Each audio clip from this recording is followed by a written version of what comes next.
தொடர் கனமழை காரணமாக குற்றாலம் அருவிகளில் அனைத்து அருவிகளிலும் நீர்வரத்து ஆனது அதிகரித்தும் நிலையில் தற்போது பொதுமக்களின் கூட்டம் அலைமோதி வருகிறது. அந்த காட்சிகளை பார்த்துக் கொண்டிருக்கிறோம்.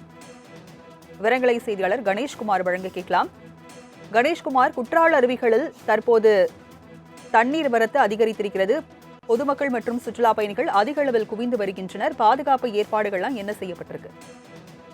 வணக்கம் ராஜலட்சுமி. தமிழகத்தில் புகழ்பெற்று விளங்கக்கூடிய சுற்றுலா தலங்களில் தென்காசி மாவட்டம் மேற்கு தொடர்ச்சி மலைப்பகுதியில் அமைந்துள்ள குற்றாலமும் ஒன்று. ஏழைகளின் ஊட்டி எனவும் ஸ்பா எனவும் அழைக்கப்படும் குற்றாலத்தில் ஆண்டுதோறும் ஜூன், ஜூலை, ஆகஸ்ட் ஆகிய 3 மாத காலம் தென்மேற்கு பருவமழை துவங்கியது முதல் அனைத்து அருவிகளிலும் ஆர்ப்பரித்து கொட்டும் அருவி நீரில் குளிப்பதற்காக தமிழகம் மட்டுமல்லாது பிற மாநிலங்கள், வெளிநாட்டினர் என பல லட்சக்கணக்கான சுற்றுலா பயணிகள் குற்றாலத்திற்கு படையெடுத்து வருகின்றனர். இதேபோன்று இந்த ஆண்டிற்கான சீசன் தற்போது களை கட்டி வருவதால் குற்றாலத்தில் உள்ள மெயின் அருவி, ஐந்தருவி, பழைய குற்றால அருவி உள்ளிட்ட அனைத்து அருவிகளிலும் நீர் ஆர்ப்பரித்து கொட்டு வருகிறது. இந்த நிலையில் இன்று விடுமுறை தினம் என்பதால் அதிகாலை முதலே குற்றால அருவிகளில் குளிப்பதற்காக சுற்றுலா பயணிகள் தங்களது குடும்பத்துடன் கூட்டம் கூட்டமாக வருகை தந்தவுடனும் உள்ளனர். இதனால் குற்றாலம் மெயின் அருவி, ஐந்தருவி, பழைய குற்றால அருவிகளில் ஆயிரக்கணக்கான சுற்றுலா பயணிகள் குளிப்பதற்காக நீண்ட நேரம் காத்திருந்து ஆர்ப்பரித்து கொட்டும் அருவி நீரில் உற்சாகமாக குளித்து மகிழ்ந்து வருகின்றனர். இதற்காக குற்றால அருவிக்கரை பகுதிகள் முழுவதும் மாவட்ட காவல் கண்காணிப்பாளர் அசோக்குமார் உத்தரவின் பேரில் போலீஸ் பாதுகாப்பு பணியில் தீவிரமாக ஈடுபட்டு வருகின்றனர். இதேபோன்று தீயணைப்பு துறை வீரர்களும் பாதுகாப்பு பணிக்காக அருவிக்கரை பகுதிகளில் நிறுத்தப்பட்டுள்ளனர்.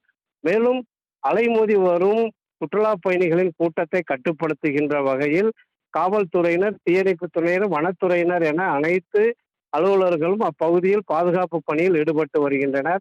மேலும் குற்றாலத்தை சுற்றியுள்ள அனைத்து பகுதிகளுக்கும் சுற்றுலா பயணிகள் இருசக்கர வாகனங்கள் மற்றும் 4 சக்கர வாகனங்கள், வேன் உள்ளிட்டவைகளில் அதிக அளவு வருகை தருவதால் இப்பகுதியில் அடிக்கடி போக்குவரத்து நெருக்கடியும் ஏற்பட்டு வருகிறது.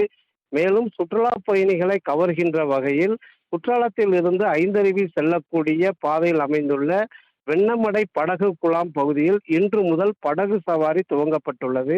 இந்த படகு சவாரியை தென்காசி மாவட்ட வருவாய் அலுவலர் வீராசாமி இன்று ரிப்பன் வெட்டியும் கொடியசைத்தும் துவக்கி வைத்தார். இதனால் ஐந்தருவிக்கு சென்று வரக்கூடிய சுற்றுலா பயணிகள் படகு குழாமில் இயங்கக்கூடிய படகில் ஆனந்தமாக சுற்றி வருகின்றனர். இதேபோன்று இங்கு வரக்கூடிய சுற்றுலா பயணிகளுக்காக பல்வேறு திட்டங்களையும் மாவட்ட நிர்வாகம் ஏற்படுத்தியுள்ளது.